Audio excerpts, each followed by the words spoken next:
uma entidade mandou me chamar. Eu estava na favela, eu já tinha feito vários assaltos.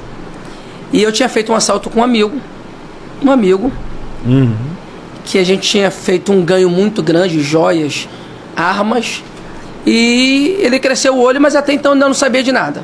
A entidade mandou me chamar, eu desci e fui. Estava lá sentado, tinha 7 cigarros assim, ele fez assim, acendeu os 7. Ele estava fumando um cigarro, botou na boca, eu falei, você não adianta me impressionar, porque tudo isso aí eu sei. Eu conhecia, minha avó fazia tudo aquilo ali. Falei, não adianta me impressionar. Ele disse, você é muito abusado. Tá vindo uma tempestade negra, muito negra para o seu lado, e você precisa fazer isso, que era o trabalho de eu ir no cemitério. Eu me opus a não fazer. Porque por mais que eu quisesse fama, por mais que eu quisesse poder no tráfico de droga, a influência, na época era um comando vermelho, eu falei para ele assim, eu não vou fazer isso. Ele disse, se você não fizer, eu vou te matar. Eu falei para ele assim, maior do que Deus não existe. E eu desafiei, no caso, Satanás. Se você não me matar, eu te mato. Ele disse, 7 dias, eu vou te matar. Em 7 dias, eu levei 6 tiros. Com 14 anos de idade. Uma criança, com 14 anos, hoje eu sou um homem forte, robusto, eu era muito magrinho. Eu pesava mais ou menos assim, uns 50, 55 quilos, 53. Eu era magro, jogava capoeira. Então, no dia 19 de setembro, eu não esqueço essa data, de 1989, eu levei 6 tiros. Eu estava arrumado, muito bem arrumadinho, estava começando com a comunidade. Aí esse parceiro, pô, vamos lá fazer a divisão dos negócios. Quando eu fui, cheguei lá, era uma emboscada, ele disparou uma pistola e me deu 6 tiros. Eu fiquei jogado na rua. Isso foi lá em Brasipina, próximo da favela do Quitungo. Eu fiquei jogado na rua, não sei por quanto tempo eu fiquei jogado na rua. Quando eu acordei, eu sabia que tinha sido alvejado, mas até então não sabia que eu estava baleado. Eu levantei, um monte de gente ficou assustada, eu comecei a correr, entrei no 903, que era Manguinhos.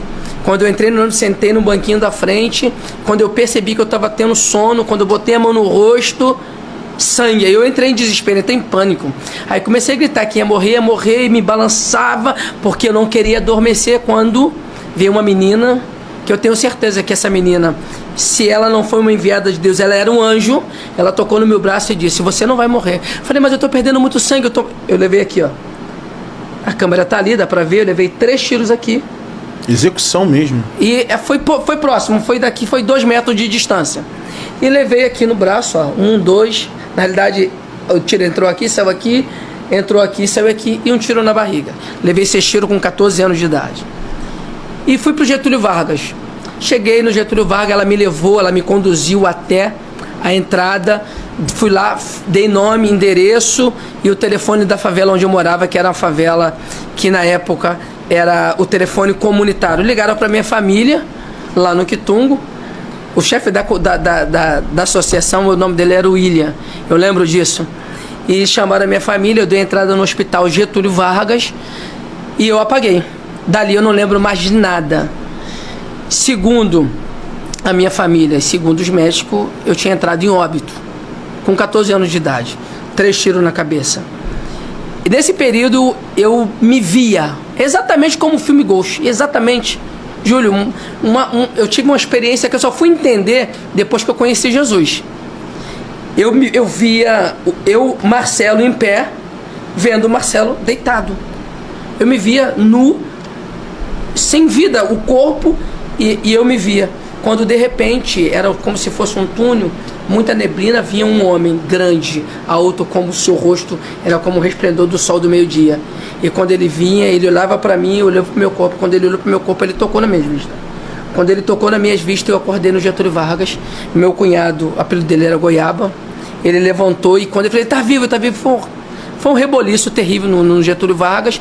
Me tiraram da maca, eu estava despido, e me levaram para a sala de cirurgia, onde foi removido um dos projéteis da cabeça. Eu trouxe, pode mostrar? Pode, claro. Eu trouxe aqui, ó. Aqui, tá aqui, assim. Não, ao contrário. Ao contrário, né? Aqui são os olhos, então tá de cabeça para baixo. É assim mesmo? É assim mesmo. É assim mesmo, né? Então tá aqui, ó. Olha. Aqui Tá lá, aqui é o buraco.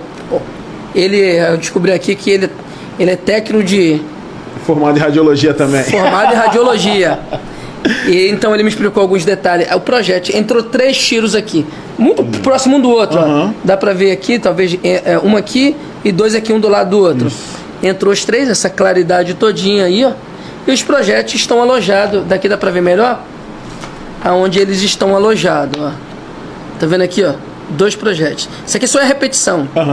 Então aqui são os projéteis. Aqui eu não consigo ver, mas tem 5 fragmentos que lá na frente eu vou narrar, que também estão dentro da minha cabeça aqui. Então, de 14 anos eu passei esse processo de morte e vida. Fui muito bem tratado no Hospital Getúlio Vargas. Depois eu tive o contato com uma enfermeira que cuidou de mim, que morava próximo do Quitungo, na rua Taquari.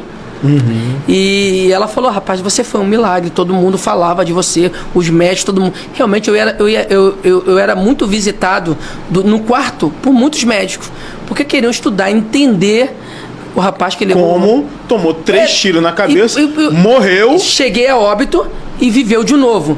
Então, para eles, assim, eu era a sensação daquele momento. Até então, eu ainda não entendia nada de Deus, não entendia nada do Evangelho. Eu só entendia que eu tinha uma irmã crente. Mas tu lembrou do santo lá que falou com você? Sim, lembrei, claro. Lembrou? Aí, quando todo esse processo passou, eu me recuperei no Getúlio Vargas, fiquei operado, fui embora, recuperei na casa da minha irmã. Aí entrou o ódio no meu coração, porque eu achava, no meu entendimento, que eu tinha que pegar o cavalo que tinha falado comigo. Olha só, a ignorância do homem. Na realidade, quem falou comigo não foi aquele corpo. A pessoa, foi o espírito. Foi o espírito através da pessoa que entrou na pessoa. Mas a ignorância do homem. Eu até então não tinha entendimento de tudo isso. E eu, por Deus, eu não fiz nada assim. Eu só dei uma correção lá. Depois de um tempo, fui lá com a galera e dei-lhe um couro no sapeca. Mas me arrependi. Me arrependi amargamente, porque ele não fui eu, Marcelo, não fui eu. Falei, mas foi a tua boca que falou comigo. A ignorância. Mas depois eu pedi perdão a ele já partiu.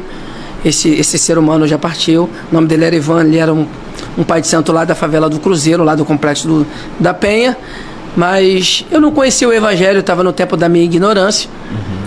Minha vida progressa, ainda continuou ainda no tráfico durante um período até o meu encontro com Jesus. Mas depois disso você não aceitou Jesus? Não aceitei. Meu irmão achou que por ser evangélica, porque saber que era um milagre, na época ela era da Universal, contou meu testemunho na rádio lá da Universal e tal, foi divulgado. Saiu um jornal. Tudo na Universal foi assim, uau, levou 3 tiros, ela me levou na Universal, fui na Universal, fui lá, mas não aceitei Jesus porque até então não tinha todo esse entendimento do milagre, que eu era um milagre, eu não tinha esse entendimento, porque meu coração ainda estava inclinado para as coisas do mundo, por conta do dinheiro, do poder, dos status. E eu só fui entender o projeto que Deus tinha na minha vida de salvação mais para frente, que a gente vai chegar. Que vai chegar lá. Gente,